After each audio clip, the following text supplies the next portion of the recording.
1. Bagaimana Anda nanti akan mentransfer dan menerapkan pengetahuan yang Anda dapatkan di program guru penggerak ini di sekolah atau lingkungan asal Anda? Sebagai makhluk sosial, tentu kita membutuhkan orang lain untuk kita saling berkolaborasi dalam memberikan pelayanan pendidikan yang bermakna dan terbaik untuk peserta didik.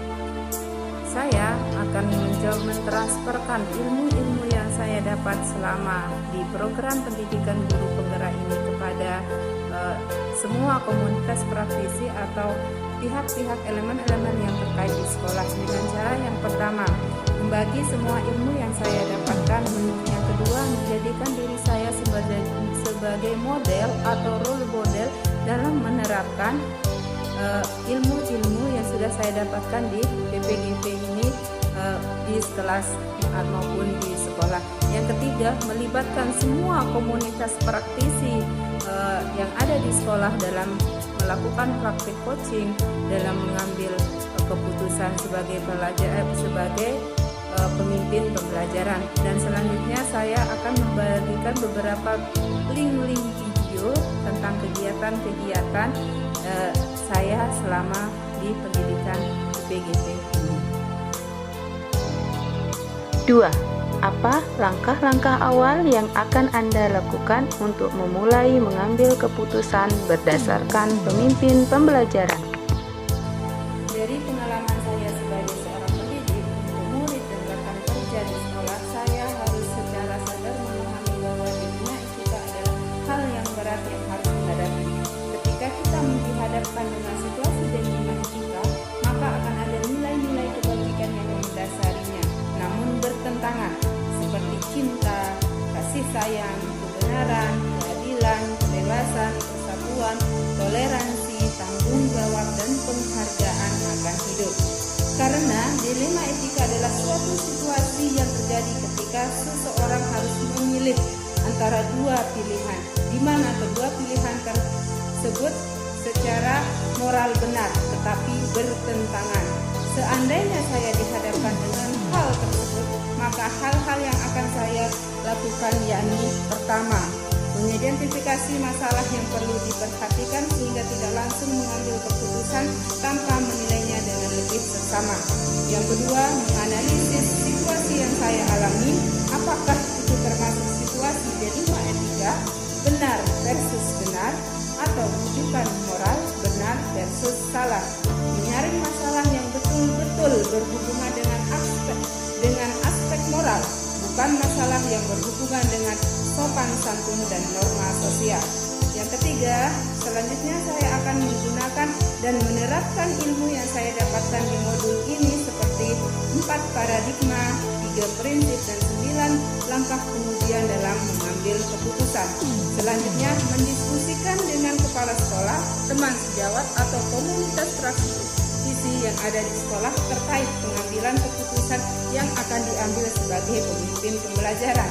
Saya akan mengambil jalan tengah berupa win-win solution dan mengutamakan keputusan terbaik untuk semua pihak yang terkait, melakukan refleksi terhadap keputusan yang sudah saya ambil. 3. Mulai kapan Anda akan menerapkan langkah-langkah tersebut? Hari ini? Besok? Minggu depan? Hari apa? Catat rencana Anda sehingga Anda tidak lupa. Setelah mempelajari modul ini, bahkan selama masih mempelajari modul ini, saya sudah menerapkannya di kelas saya. Saya akan mulai dari sekarang.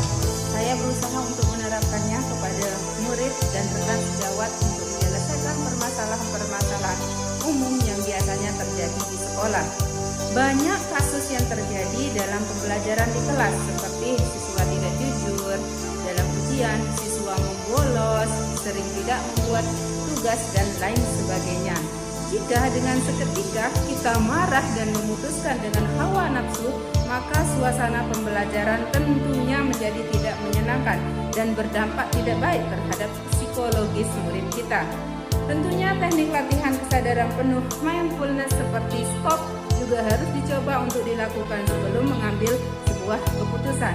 Andaikan hasil identifikasi keputusan tersebut berkaitan dengan siswa, maka saya dapat berkolaborasi dengan orang tua siswa, wali kelas siswa, bahkan teman terdekat siswa.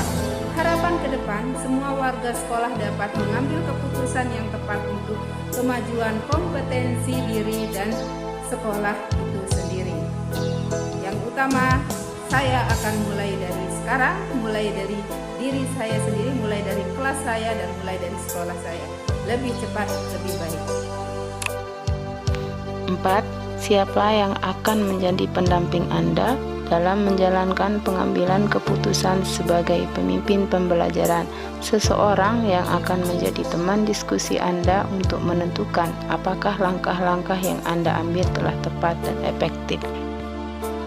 Tentunya, dalam mengambil suatu keputusan dalam lingkungan sekolah tidak dapat hanya mengandalkan hasrat dan hati nurani saja.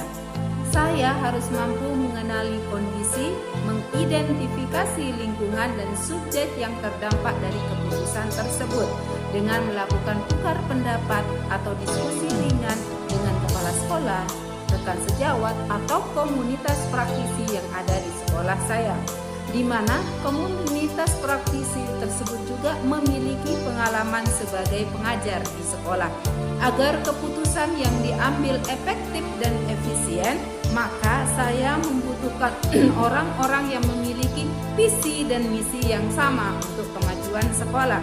Tentunya sebelum menyamakan persepsi kepada rekan kerja, saya memberikan informasi mengenai pengambilan keputusan sebagai pemimpin pembelajaran.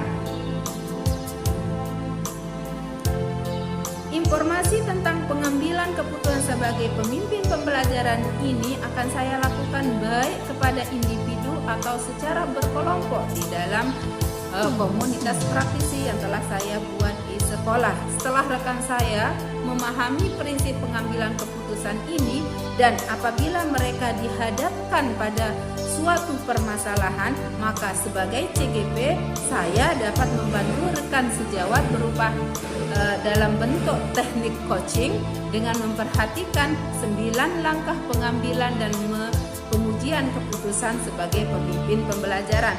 Harapannya semua keputusan yang diambil adalah keputusan terbaik. Kepala sekolah adalah orang yang dapat dimintai tanggung jawab sebagai pendamping tertinggi di sekolah. Intinya, dalam mengambil keputusan akan menerapkan 4 paradigma, 3 prinsip, dan 9 langkah dalam mengambil keputusan. Bagaimana Anda bisa mengukur efektivitas pengambilan keputusan Anda?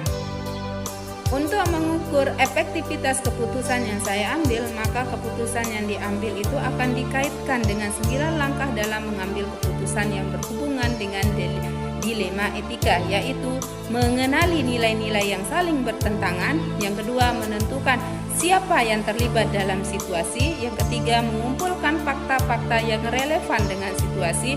Yang keempat, melakukan pengujian benar atau salah, uji legal, uji regulasi atau standar profesional, uji intuisi, uji publikasi, dan uji panutan atau idola.